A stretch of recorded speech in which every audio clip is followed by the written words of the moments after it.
এদিকে আমাদের অনেক মেম্বাররা আছেন, সবারই নাম বলতে পারলাম না, মেয়েরা দাঁড়িয়ে আছেন আপনারা। সৌমেন গিরি আমাদের সঞ্চালন করে, স্থায়ী সঞ্চালক।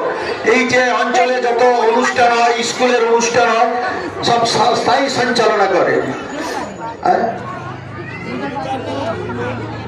মিরাজুল বাবু আছেন, আরো সবাই আছেন, সবাই নাম ধরতে গেলে অনেকটা সময় যাবে। আশুতোষ বাবু আছেন, দেবেন্দ্র বাবু আছেন, সবাই আছেন।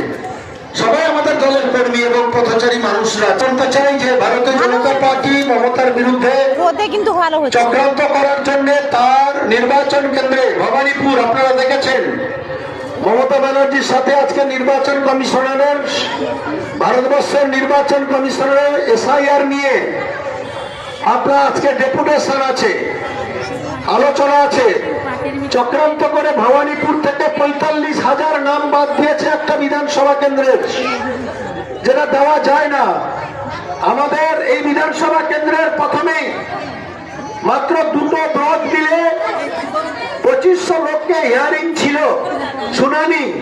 তারপরে এই ব্লকেরই প্রায় 9,500 মানুষকে শুনানিতে ডাকা হয় এবং একটি বিশেষ সম্প্রদায়ের মানুষকে বেছে বেছে পাড়া পাড়া ধরে নির্বাচন কমিশনারের মাইক্রো